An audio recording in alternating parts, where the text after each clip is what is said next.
मोदी जी या योगी जी जो काम कर रहे हैं एजुकेशन को लेके, दोनों में से बेटर कौन था? I think Akhilesh. अगर मोदी जी सब कुछ अच्छा रखते हैं तो मोदी जी को ही चुनेंगे। फिलहाल यूपी में अखिलेश भैया आ रहा है। अच्छा, अभी तक के मोदी जी ने क्या चीज़ अच्छी रखी हुई है ये आप मुझे बता सकती हैं? कुछ भी तो हमको समझ में नहीं आता, हर चीज़ पे तो महंगाई बढ़ती जा रही है। अखिलेश यादव और मोदी जी, तो कौन बेस्ट था? बेस्ट तो उस समय अखिलेश जी थे। अखिलेश अखिलेश अखिलेश कर रहे थे, अच्छा काम कर रहे थे। अरे लॉकडाउन में आपको क्या प्रॉब्लम फेस करने को मिली? यहाँ पे हम लोग रह नहीं पाए, बहुत ही प्रॉब्लम फेस करने को मिली। हम लोग की पढ़ाई बहुत ज़्यादा डिस्टर्ब हुई है। सबसे पहले तो फाइनेंशियल प्रॉब्लम, उस टाइम पे हमारी पढ़ाई बहुत डिस्टर्ब हुई है। फैमिलीज में बहुत प्रॉब्लम हुई, जिनकी अगर गवर्नमेंट जॉब नहीं है उनके लिए तो बहुत दिक्कत है। महंगाई बहुत है। ये बताइए बीजेपी के अलावा किस गवर्नमेंट ने क्या किया? काम बोलता है, लेकिन फिलहाल सरकार तो यूपी में अखिलेश यादव की बन रही है। एग्जाम्स इन्होंने ये चीज़ गलत है, आप अचानक से गैदरिंग कर दो, दूसरे तो ऑनलाइन एग्जाम, पता ही नहीं चला बच्चा क्या पढ़ रहा हो, क्या समझ में आया, क्या नहीं आया। इसीलिए मैंने बोला अखिलेश। अरे बच्चों का 90% 80% नहीं आता तो भी 80%, ये कैसे पॉसिबल है? कि उन्हें समझ है, वो खुद पढ़े हुए हैं, उनकी वाइफ है, वो भी एक हाई लेवल एजुकेटेड पर्सन है, तो वो चीज़ होना चाहिए कि जो गवर्नमेंट चला रहा है उसके पास खुद का अपना नॉलेज जरूर होना चाहिए। प्राइवेट सेक्टर्स में से जितने लोग हैं आप जॉब से निकाल दे रहे हो, फिर वो खाएंगे कैसे, वो करेंगे कैसे, अपनी फैमिली कैसे चलाएंगे? गवर्नमेंट सेक्टर को तो आप दे रहे हो, आप उन्हें तो सैलरी प्रोवाइड कर रहे हो हर महीने हर मंथ, भले ही आधी दे रहे हो, कुछ भी कर रहे हो, बाद में आपने पूरी फुल की, लेकिन जो बेचारे गरीब हैं वो क्या करेंगे? आप एक दिन का खाना तो बांट दोगे, बाकी दिन वो क्या करेगा? समाजवादी पार्टी उन्होंने बहुत विकास करा, बहुत सारे काम करे हैं। कि मैं बीजेपी सरकार को सपोर्ट कर रही हूँ तो इनके माइनस पॉइंट्स नहीं बताओ। कोई किसी को सपोर्ट कर रहा है, कोई किसी को सपोर्ट कर रहा है। फिलहाल यूपी में अखिलेश भैया आ रहा है। नमस्कार, मैं सैयद शादाब। आज हम लोग लखनऊ मार्केट में आए हैं। यहाँ पे लोगों के व्यूज़ जानना है कि आगे आने वाले चुनाव में 2022 के विधायकी चुनाव में किस पार्टी का सपोर्ट किया जाएगा। और अभी रिसेंट में दो बहुत बड़े त्यौहार आ रहे हैं, रक्षाबंधन और मुहर्रम। इसके बारे में भी हम लोगों से जानेंगे कि क्या सिचुएशन चल रही है मार्केट की, क्या प्रॉब्लम फेस करनी पड़ रही है मार्केट में, और क्या क्या परेशानियां फेस करनी पड़ी हैं उनको बीजेपी सरकार में, या और भी ऐसी जो चीज़ें हैं जिनकी वजह से लोगों को परेशानियां हुई हैं, वो आज हम जानेंगे। यहाँ लोगों से बात करेंगे, दुकानदारों से बात करेंगे और लोगों का ओपिनियन जानेंगे कि वो क्या अपनी राय दे रहे हैं। तो चलिए चलते हैं यहाँ के लोगों के पास और जानते हैं कि वो अपना मत किसको देंगे और किसको सपोर्ट करेंगे, उनकी क्या परेशानियां हैं, क्या परेशानियां दूर की जा सकती हैं, वो सारी चीज़ें आज हम जानेंगे यहाँ पे। तो भैया आप यहाँ पे ये दुकान देख रहे हैं? जी भैया। आपका नाम क्या है? अखिलेश राठौर। आप यहीं लखनऊ के रहने वाले हैं? जी लखनऊ के रहने वाले हैं। आपको यहाँ क्या परेशानी आई जब ये दुकान लगाया, या दुकान लगाने से अभी तक के क्या क्या परेशानियाँ यहाँ पे आपको मिल रही हैं? परेशानी तो कोई नहीं है, बस मार्केट कम है। मतलब हर बार की बार से इस बार मार्केट कम है? मार्केट कम है, बहुत ज़्यादा ही कम है। तो आपने मार्केट से कितने का माल उठाया हुआ है? वही करीब 30-35 हज़ार रुपये का। और अभी तक के कितना बेच चुके हैं? 2,000 रुपये तक। और आगे रक्षाबंधन के ख़त्म होने तक के कितने का माल बेचने की उम्मीद है आपको? अब कुछ कहा नहीं जा सकता। मैम, मैं आपसे सबसे पहले तो ये जानना चाहता हूँ कि अभी लॉकडाउन के टाइम पे क्या क्या प्रॉब्लम आपको फेस करनी पड़ी? भैया बहुत सारी प्रॉब्लम फेस की है, घर में हर एक तरह की परेशानी हो गई है, काम धंधे बंद हो गए हम लोगों के, जॉब थे वो भी छूट गई है। आप प्रॉपर लखनऊ की रहने वाली हैं? जी। तो मैम आप कहाँ पे जॉब कर रही थी? हजरतगंज में। किस कंपनी में? Lucknow chicken palace shop. तो वहाँ पे जॉब छोड़नी पड़ी क्योंकि वहाँ लॉकडाउन की वजह से। मैम अगर मैं आपसे ये पूछूं कि 2022 में अभी जो विधानसभा चुनाव होने वाले हैं, आप उसमें किसको वोट देंगी? भाई मुझे तो समझ में नहीं आता कोई भी, अभी तो मोदी जी हैं, अब आने वाले टाइम में कौन आएगा ये तो हम लोग जानते नहीं, हम लोग तो पब्लिक है, हम लोगों को कुछ नहीं पता। मगर पब्लिक के पास ही ये पावर है कि वो आगे किस पार्टी को अपने साथ देखना चाहती है। अगर मोदी जी सब कुछ अच्छा रखते हैं तो मोदी जी को ही चुनेंगे। अच्छा, अभी तक के मोदी जी ने क्या चीज़ अच्छी रखी हुई है ये आप मुझे बता सकती हैं? कुछ भी तो हमको समझ में नहीं आता, हर चीज़ पे तो महंगाई बढ़ती जा रही है। तो एग्जैक्टली मैं आपसे यही पूछना चाहता हूँ कि अगर तो मैं तो किसी को नहीं दूंगी, सच में किसी को नहीं दूंगी। मतलब आप नोटा वाला बटन दबाने वाली हैं? बस सही है, हम तो यही कहेंगे। अच्छा, अगर मैं कंपेयर करने को कहूँ आपसे अखिलेश यादव और मोदी जी, तो कौन बेस्ट था? बेस्ट तो उस समय अखिलेश जी थे, कर रहे थे, अच्छा काम कर रहे थे। जो जनता को ध्यान में रख करके बेरोजगारी और महंगाई कम रखे वही बेस्ट है। और मतलब उस हिसाब से फिर अखिलेश यादव जी बेस्ट थे? जो समझ लीजिए आप फिर वही बेस्ट होंगे। फिर बात है, तो मतलब आगे आने वाले टाइम पेट्रोल महंगा हो रहा है, गैस महंगी हो रही है, हर चीज तो महंगी हो रही है कोरोना के बाद। देखिए जो गरीब है बहुत ज्यादा उसके फायदे हैं, जो अमीर है उसके फायदे हैं, जो हम जैसे मिडिल क्लास फैमिली वाले हम लोग किसी के आगे हाथ भी नहीं फैला सकते। तो मतलब आपको परेशान है। ये बहुत अच्छा लगा मैम आपसे बात करके। हाँ, कई लोगों से बात की है और यहाँ पे कुछ और लोग हमको मिले हुए हैं। मैं सबसे पहले मैम आपसे नाम पूछना चाहूँगा आपका। मिसेस कृतिका श्रीवास्तव। मैम आप यहाँ प्रॉपर लखनऊ की रहने वाली हैं? नहीं, मैं सीतापुर की रहने वाली। सीतापुर की रहने वाली। मैम आप सबसे पहले तो मुझे ये बताएं कि अभी रक्षाबंधन आ रहा है, रक्षाबंधन में जिस तरीके से पहले जो भीड़ होती थी, क्या वो भीड़ अब रह गई है? उससे कहीं ज्यादा भीड़ हो रही है अब तो।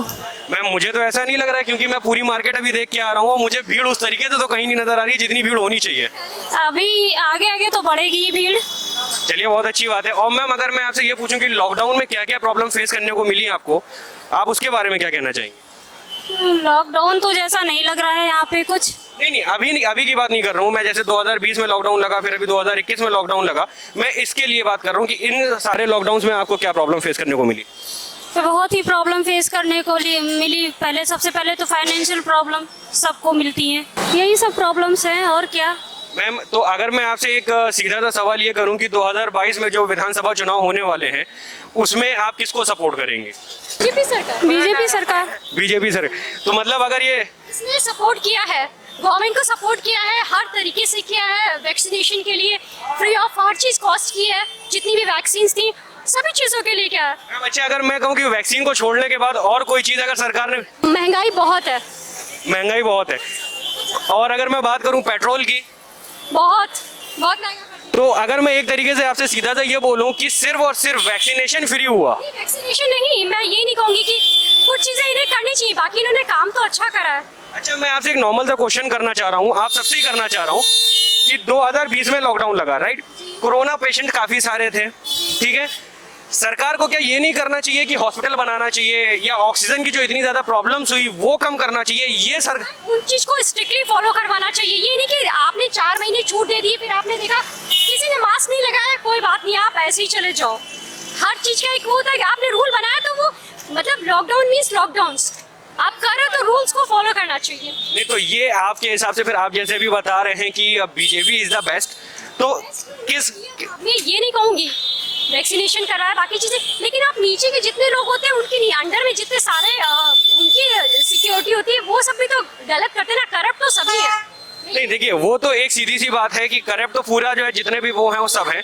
बस मैं इतना आपसे कहना चाह रहा हूँ कि वैक्सीन के अलावा मैं कोई पॉलिटिकल मुद्दा यहाँ पे लेके नहीं खड़ा हूँ, मैं कोई पॉलिटिकल मुद्दा लेके नहीं खड़ा हूँ। मैं सिर्फ आपसे इतना जानना चाह रहा हूँ कि वैक्सीन के अलावा इस बीजेपी सरकार ने और क्या चीज आपको फ्री में दी है या प्रोवाइड कराई है, या क्या चीज ऐसी हुई है जिससे आपको बेनिफिट हुआ हो? बहुत सारी चीज़ें थी, जैसे फ्री होम डिलीवरी करवाया। आपको किसी चीज़ की प्रॉब्लम है, जितने टोल फ्री नंबर हैं आप उस पर कॉल करो, काफ़ी चीज़ों की थी। जैसे हॉस्पिटल्स का था, आपको कोई भी प्रॉब्लम थी तो कई लोगों को हेल्प मिली, मैं ये नहीं कहूँगी। हाँ, उसके अलावा लॉसेस भी बहुत रहे। बट मैम अगर मैं रेशियो लेके चलूं तो 100 लोगों में से मोस्टली 10 लोगों को हेल्प मिली, बाकी 90 लोगों को हेल्प नहीं मिली। इसके बारे में आपका क्या कहना है? ये बताइए बीजेपी के अलावा किस गवर्नमेंट ने क्या किया? देखिए, मैंने बोला ना कि मैं कोई पॉलिटिकल मुद्दा लेके नहीं चलूँ, मैं सिर्फ आपसे एक पॉइंट पूछ रहा हूँ कि इसके अलावा बाकी और क्या बेनिफिट्स हमको बीजेपी की तरफ से मिल रहे हैं? मुझे तो लगता है कि जॉब्स के लिए है, काफ़ी चीज़ों को उन्होंने करा है, अभी भी कर रहे हैं, ऐसा नहीं कि नहीं किया है। एग्जाम्स से ऑनलाइन एग्जाम्स करवाए, काफ़ी चीज़ों को उन्होंने करा। हाँ, लेकिन अच्छा मैम एक मिनट में इसमें मैं आपसे ये पूछना चाहूँगा, जैसे आपने कहा एग्जाम, एक टाइम पे एग्जाम जब हम लोग देते थे, शायद मायावती सरकार थी, मैंने भी एग्जाम दिया है, उस वक्त अगर कोई सर भी हिलाता था तो उसको पीछे से टीचर मारता था। सही कहा कि एग्जाम्स, इन्होंने ये चीज़ गलत है। आप अचानक से गैदरिंग कर दो, दूसरे तो ऑनलाइन एग्जाम, पता ही नहीं चला बच्चा क्या पढ़ रहा हो, क्या समझ में आया, क्या नहीं आया। Exactly. अरे बच्चों के 90% 80% नहीं आता तो भी 80%, ये कैसे पॉसिबल ये है? तो वही वाला मुद्दा हो जाएगा, बिना पढ़े लिखे इंजीनियर बन गए और उसके बाद बिल्डिंगें खड़ी कर। कुछ नहीं है मीटिंग सही में, ये बात आपने सही कही, इस बात से मैं सहमत हूँ कि ऑनलाइन ही करना चाहिए। अगर आप ये चीज सारी चीजें ओपन कर रहे हो तो करो, स्कूल को भी करो, और वैसे एग्जाम्स लो जैसे एग्जाम्स होते हैं। और जैसे ये जो है पूरा जितने भी सेक्टर्स हैं, गवर्नमेंट सेक्टर्स हैं, उनको प्राइवेट कर रहे हैं, क्या ये बेनिफिशियल है? ये तो बेनिफिशियल नहीं है। दूसरी बात, आप प्राइवेट सेक्टर्स में से जितने लोग हैं आप जॉब से निकाल दे रहे हो, फिर वो खाएंगे कैसे, वो करेंगे कैसे, अपनी फैमिली कैसे चलाएंगे? गवर्नमेंट सेक्टर को तो आप दे रहे हो, आप उन्हें तो सैलरी प्रोवाइड कर रहे हो हर महीने हर मंथ, भले ही आधी दे रहे हो, कुछ भी कर रहे हो, बाद में आपने पूरी फुल की, लेकिन जो बेचारे गरीब है वो क्या करेंगे? आप एक दिन का खाना तो बांट दोगे, बाकी दिन वो क्या करेगा? तो अगर मैं इन्हीं सारी टॉपिकों को लेके कहूँ कि आगे आने वाले टाइम में भी आप फिर आप बीजेपी को वोट देंगी? अगर बिल्कुल बिल्कुल मतलब आप ये चाहती हैं कि ये जो सारी चीजें चल रही हैं ये प्रॉपर वे में ऐसे ही चलती रहे? नहीं नहीं, मैं ऐसा भी नहीं चाहूंगी। मैं सिर्फ, मेरी सरकार से सिर्फ एक ही गुजारिश है, इन सारी चीजों को वो सॉल्व करे, शॉर्ट आउट करे, और जो रूल्स है उन रूल्स को सेम चलाए। ये नहीं कि अपने बेनिफिट के लिए वो दूसरों को लॉस मिले और लोग मरे इसी तरह ही भूखे मरे। और एग्जाम, अच्छा, जैसे कि अभी कोरोना काल में जैसे बहुत सारी बॉडीज पानी में बही हैं, क्या ये सही है? हुआ दूसरी बात, शायद वो कोरोना पेशेंट ना भी था तो भी उसको बना दिया गया और मारा गया, ऐसा तो पॉसिबल ही नहीं ना। अच्छा, ऐसी कई जगह से न्यूज़ेस आई हैं कि जो भी बंदा एक बार हॉस्पिटल में जाके एडमिट हो गया वो जिंदा वापस नहीं आया वहाँ से। क्या ये सही है? बिल्कुल सही है, बिल्कुल सही है। तो मतलब एक तरीके से ये आबादी कम करने का काम कर रहे हैं। बिल्कुल बिल्कुल, ये तो बिल्कुल सही कहा इन्होंने। तो ये मतलब एक तरीके से टोटल पॉइंट ऑफ व्यू देखा जाए तो इन्होंने अभी सिर्फ हमको एक यहाँ वो चीज को बोलना चाहिए, ये नहीं कि मैं बीजेपी सरकार को सपोर्ट कर रही हूँ तो इनके माइनस पॉइंट्स नहीं बताओ, बिल्कुल बताओ, क्योंकि वो उस चीज को वहाँ उन तक पहुँचे, कम से कम कोई तो बोले पब्लिक में बंदा अरे बीजेपी है, मैं भी मानती हूँ अटल जी ने बहुत अच्छा किया, नो डाउट मोदी जी ने भी अच्छा किया, काफी चीजें अच्छी, लेकिन अब आप ये नहीं कि उसमें 90 तो खराब आप कर दे रहे हो। एग्जाम्स ऑनलाइन, काफी चीजें हैं, प्राइवेट जॉब्स को आप निकाल लो, सैलरी 5,000 में इंसान का क्या गुजर होगा? जहाँ 1,000 रुपए की दवा आ रही है, अगला बंदा कैसे खाएगा, कैसे करेगा? के टाइम पे जितने नेता हैं वो सब बाहर आ जाएंगे, वो किसी भी पार्टी का हो, और लंबे लंबे वादे करेंगे। लंबे वादे करेंगे, होना कुछ नहीं है। जैसे ही चुनाव खत्म, आप कहाँ और हम कहाँ, हमारी तो सीट रक्षित है ना कि हम उस पर बैठ गए, आप हो कौन पता ही नहीं चलता। मतलब वो पूरी तरीके से पब्लिक को निगलेक्ट कर देते हैं फिर। बिल्कुल, मुझे तो ऐसा लगता है। चलिए मैम, बहुत पहुंचिए तब जाके आपकी फरियाद होती 10 दिन बाद, क्योंकि वो पीछे से तो हटा देते हैं, कितनों की आप फरियाद सुनोगे भाई। बहुत अच्छा लगा मैम आपसे बात करके। कुछ स्टूडेंट्स हैं जिनसे हम बात करना चाहेंगे और पूछेंगे कि किस तरीके की प्रॉब्लम उनको लॉकडाउन में फेस करनी पड़ी। तो मैम, सबसे पहले आप अपना नाम बताएं। मेरा नाम अंजलि पांडे है। आप लोकल लखनऊ के रहने वाले हैं? नहीं, मैं यहाँ हॉस्टल में रहती हूँ। मैम, आपका नाम? मेरा सपना यादव नाम है। मैम, तो जब आप यहाँ पे अभी लॉकडाउन लगा 2020 और 2021 में, उसमें आपको क्या क्या प्रॉब्लम फेस करनी पड़ी? प्रॉब्लम्स तो बहुत सारी फेस करनी पड़ी, पर एक्चुअल में यही थी कि यहाँ पे हम लोग रह नहीं पाए, हम लोग की पढ़ाई बहुत ज़्यादा डिस्टर्ब हुई है, और मतलब ऑलमोस्ट हम लोग पूरा 1 साल अपने घर पे काटा है, और उस टाइम पे हमारी पढ़ाई बहुत डिस्टर्ब हुई है। ऑनलाइन क्लासेस हुई, बहुत सारी चीज़ें हुई। आप किस चीज़ के स्टूडेंट हैं मैम? मैं ग्रेजुएशन मेरा कंप्लीट हुआ है अभी। ओके, तो मैम, जैसे कि आप बता रहे हैं कि लॉकडाउन में एजुकेशन में भी प्रॉब्लम हुई और यहाँ के और फैमिलीज़ पे क्या इश्यूज़ पड़े? आपके फैमिली में भी कोई प्रॉब्लम हुई? हाँ, फैमिलीज़ में बहुत प्रॉब्लम हुई, जिनकी अगर गवर्नमेंट जॉब नहीं है उनके लिए तो बहुत दिक्कत है। अगर जिनकी फैमिली में, हमें बहुत ज़्यादा दिक्कत हुई। और अगर मैं आपसे ये पूछूं कि अभी जैसे महंगाई इतनी ज़्यादा बढ़ रही है, महंगाई, पेट्रोल का रेट बढ़ा हुआ है या और भी जो खाने पीने की चीज़ें हैं उसमें रेट बढ़ा हुआ है, उसमें क्या क्या प्रॉब्लम आप लोगों को फेस करनी पड़ रही है, इसके बारे में आप क्या कहेंगे? प्रॉब्लम्स तो बहुत ज़्यादा हैं, पर उतना मतलब पेट्रोल वगैरह बहुत ज़्यादा महंगा हो गया है, हर ही चीज़ सभी चीज़ महंगी हो गई है, और उसमें बहुत ज़्यादा दिक्कत हो रही है हर किसी को। हॉस्टल लाइफ के लिए जो अभी इस टाइम का जो चल रहा है वो एक हॉस्टलर के लिए तो बहुत ही ज़्यादा टफ है। अब हम लोगों का पहले ये था कि एक जैसे कि मंथली मान लीजिए एक 10,000 रुपीज़ है तो उसमें हो जाता था सिस्टम, और अब में ये समझ लीजिए कि 13-14 इतना हम लोग का एवरेज आ ही जाता है, कि कितना भी कम करें, कॉलेज जाना आना जो थोड़ा बहुत पड़ता है, और ऑनलाइन क्लासेस का तो। और अगर मैं ये कहूँ कि अभी जैसे रक्षाबंधन है, और रक्षाबंधन की वजह से जो क्राउड पहले हम लोगों को देखने को मिलता था, आज से 2 साल पहले की अगर मैं बात करूं, क्या वो क्राउड अब आपको देखने को कहीं मिला? नहीं, फ़िलहाल तो कहीं पे नहीं मिला, पर हाँ कुछ जैसे मार्केट्स हैं, अमीनाबाद है और इधर आलमबाग की चंदन मार्केट है, तो उनमें तो मुझे नहीं दिखा कि लोगों में ज़रा सा भी डर भी है कि कोरोना था भी एक टाइम पे। अच्छा, अगर मैं आप लोगों से ये पूछूं कि एक्चुअल में कोरोना था तो आप लोग क्या कहेंगे? यस, था। कि महंगाई की बात हुई, एजुकेशन की बात हुई, इसके अलावा बाकी आप लोगों को और क्या प्रॉब्लम्स फेस करने को मिली? और तो कुछ खास प्रॉब्लम ऐसे नहीं फेस करने को मिली, पर यही चीज़ है कि जब कोरोना का टाइम था उस टाइम पे हॉस्पिटल्स या फिर कहीं भी अगर किसी पेशेंट के लिए भी जगह बिल्कुल नहीं थी, बहुत मुश्किल होता था। मेन चीज़ ये है कि ये जो कोरोना में अभी तो चलिए हम लोग क्या है कि अभी हम लोग अर्निंग पर्सन नहीं है अपनी अपनी फैमिली के, तो वो चीज़ हम सिर्फ देख सकते थे और समझ सकते थे, जो महसूस कर सकते थे वो हमारे पेरेंट्स थे। तो क्या ये नहीं होना चाहिए था कि 2020 में जब पहली बार कोरोना हुआ था तो हॉस्पिटल्स और खुलने चाहिए, ठीक है, ऑक्सीजन की जो कमी इतनी हुई है कहीं ना कहीं उसमें इनकी फॉल्ट तो थी, इस चीज़ में तो बहुत ज़्यादा फॉल्ट है, क्योंकि जो लोग मारा मारी, ऊपर से ब्लैक, सबसे मेन चीज़ था कि जो ब्लैक मार्केट वाले लोग थे, इन लोगों ने जो आतंक मचाया था ना उस टाइम। कोई भी एक पेशेंट है, हमारे एक सर थे, तो उन्हें जाना था बिहार, उन्होंने बताया था कि सिर्फ जाने के उन्होंने 75,000 रुपीज़ लिए थे। मतलब लखनऊ से बिहार जाने के 75,000 रुपीज़, मतलब विद ऑक्सीजन सिलेंडर 75,000। सोच लीजिए आप क्या उस टाइम हो रहा होगा। तो अगर मैं एक बहुत नॉर्मल सी बात करूं कि आप लोग भी जानते हैं अखिलेश यादव ने जो काम किया है एजुकेशन सिस्टम को लेके, और जो अभी हमारे मोदी जी या योगी जी जो काम कर रहे हैं एजुकेशन को लेके, दोनों में से बेटर कौन था? I think Akhilesh. अखिलेश।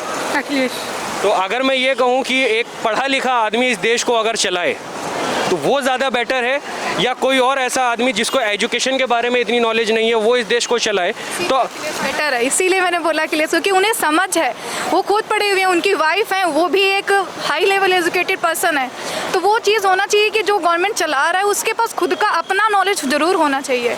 और ये जो अभी प्रेजेंट टाइम में इतना ज़्यादा जातिवाद फैला हुआ है, इसको लेके आप क्या कहना चाहेंगे? मेरे हिसाब से तो इसके लिए गवर्नमेंट को कोई ना कोई एक्शन लेना चाहिए, क्योंकि इसमें से और एक तरीके से होता है कि जो छोटी आती है, जैसे एससी कास्ट वगैरह लोग आते हैं, ऐसा नहीं है कि होना चाहिए, सबके लिए होना चाहिए, पर और भी चीज़ें हैं जो गवर्नमेंट प्लान बना के कर सकती है चीज़ें। मैम सबसे पहले आप अपना नाम बताइए। कृति। Yes ma'am. कृति। तो मैम इस पे आपके क्या रिव्यूज़ हैं? जातिवाद मतलब ऐसे रिजर्वेशन वगैरह ये जो होता है, मतलब मेरा ये है कि रिजर्वेशन या फिर कोटा कुछ ख़राब नहीं है, लेकिन वो आपको मतलब कास्ट की उस पे बेसिस पे नहीं देना चाहिए, वो आपको नीड के बेसिस पे देना चाहिए, जिसको ज़रूरत हो उसको रिजर्वेशन मिलना चाहिए। मतलब आपका कहने का मतलब ये है कि जो जितना क्वालिफाइड है उसको उसके हिसाब से उस जगह पे बैठाना चाहिए, राइट? यस, जो सीधा सा पॉइंट करता है। हाँ, और भी लोग हैं जिनसे हम जानेंगे 2022 के चुनाव के बारे में। भाई आपका नाम? हमारा जाकिर हुसैन। आप प्रॉपर लखनऊ के रहने वाले? लखनऊ ही है, पीलीभीत रहते हैं। पीलीभीत में रहते हैं। सर अगर मैं आपसे ये पूछूं कि जो अभी लॉकडाउन लगा था 2020 और 2021 में, इसमें क्या क्या प्रॉब्लम्स आपको फेस करनी पड़ी? इसमें बहुत सारी प्रॉब्लम हमें लोग हुई, जैसे कि कोई प्रॉब्लम आप बता सकते हैं? हाँ, जैसे कि कॉलेज टाइम नहीं खुल रहा है, स्कूल वगैरह नहीं खुल रहा है, बच्चे पहुंच नहीं पा रहा है, बिजनेस डाउन हो गया है, मार्केट बंद रहे हैं। आप क्या करते हैं सर, जॉब करते हैं या बिजनेस करते हैं? बिजनेस करते हैं, हमारा कपड़े का व्यापार है। तो कपड़े के व्यापार में आपको काफ़ी लॉस हुआ फिर? जी हाँ, लॉस हुआ, उसमें काफ़ी लॉस हुआ, दुकानें बंद रही, जो गवर्नमेंट की गाइडलाइंस है उसे फॉलो करा हम लोगों ने। और अगर मैं आपसे ये कहूँ कि अभी 2022 में जो विधायकी चुनाव होने वाले हैं, विधानसभा चुनाव होने वाले हैं, उसमें आप किस पार्टी को सपोर्ट करेंगे, तो आपका क्या राय होगी? जी, हमारे समाजवादी पार्टी को सपोर्ट करने की। अखिलेश यादव? नहीं, तो अब आप जैसे कि आप बता रहे हैं अखिलेश यादव। जी, अखिलेश यादव। तो आपको मैं बता दूं कि अखिलेश यादव और शिवपाल यादव दोनों पार्टियां अलग अलग लड़ रही हैं, तो क्या कुछ ऐसा संबंध हो सकता है कि अब की बार ये दोनों एक साथ होकर लड़ें? जी जी सर, ये ऐसा ही होगा, एक साथ दोनों लोग लड़ेंगे। ये उनके आपसी मसला है घर का, वो सब लोग निपटा लेंगे, एक ही साथ लड़ना है लोगों को। अगर 100% आ चुकी है, समझ लीजिए आप। और अगर मैं ये कहूँ कि बहुत से अभी ऐसे हैं जो बीजेपी को सपोर्ट कर रहे हैं या बीजेपी का समर्थन कर रहे हैं, वो ये कह रहे हैं कि 99.99% बीजेपी ही आएगी। इसमें कुछ नहीं होता है, इसमें काम बोलता है। देश है, अपनी अपनी सोच है लोगों की, कोई किसी को सपोर्ट कर रहा है, कोई किसी को सपोर्ट कर रहा है, लेकिन फिलहाल सरकार तो यूपी में अखिलेश यादव की बन रही है। तो मतलब आप पूरी ये उम्मीद किए हुए हैं कि इस बार सरकार अखिलेश यादव की ही आएगी? जी जी, अखिलेश भैया सरकार बनना है। अखिलेश यादव समाजवादी पार्टी, उन्होंने बहुत विकास करा, बहुत सारे काम करे हैं। लखनऊ ही देख लो, हम भी आगे सर्वे पे आए, 2 घंटे की दूरी हमने 45 मिनट में पूरी करी। तो मतलब मैं अगर ये कहूँ कि 2022 जो अपना जो चुनाव होने वाला है, विधानसभा चुनाव जो होने वाला है, इसमें अखिलेश यादव जी इन केस अगर नहीं जीत पाते हैं तो क्या प्रॉब्लम्स आएंगी सामने? जी, वो ना जीतने का सवाल ही पैदा नहीं होता। आपकी तो जनता का मूड है अखिलेश भैया को बनाने का, और अखिलेश यादव ही जीत रहे हैं। चलिए, बहुत अच्छी बात है कि आपका ये कहना है कि अखिलेश यादव जी जीत रहे हैं। और अगर मैं कहूँ कि अखिलेश जी के अलावा और कोई ऐसी पार्टी जो इनके साथ में सपोर्ट मतलब इनके अगेंस्ट खड़ी हो सकती है, वो कौन होगी? उसको तो ये कोई पार्टी इसके अलावा कोई है ही नहीं, दो पार्टी अलग है, सारी पार्टी एक है, अखिलेश यादव पार्टी अलग है, सिर्फ सारी पार्टियों का मुकाबला जो है समाजवादी पार्टी से ही है।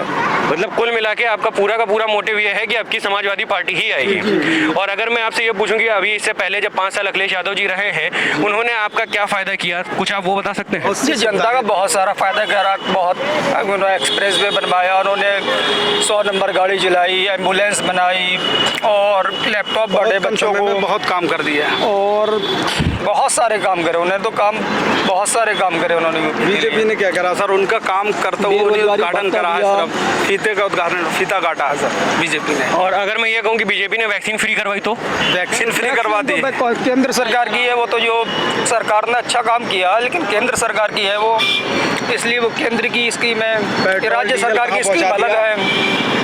तो अगर मान लिया अखिलेश यादव जी आते हैं, ठीक है, और पेट्रोल के रेट यही रहते हैं, तब देखो ये तो केंद्र का है, अगर केंद्र में जिसकी सरकार आई पेट्रोल रेट उसके अंडर में है, कांग्रेस आई तो कांग्रेस ठीक करेगी, बीजेपी आई बीजेपी ठीक करेगी। फिलहाल यूपी में अखिलेश भैया आ रहा है। तो जैसे कि आप लोगों ने देखा कि यहाँ पे हम लोगों ने कई लोगों से पूछा और कई लोगों के रुझान जानने की कोशिश करी कि वो किस पार्टी को सपोर्ट करेंगे, तो सबके अपने अपने अलग अलग मत हैं। AVP न्यूज़ से मैं सैयद शादाब, कैमरामैन अरशद अमीन के साथ।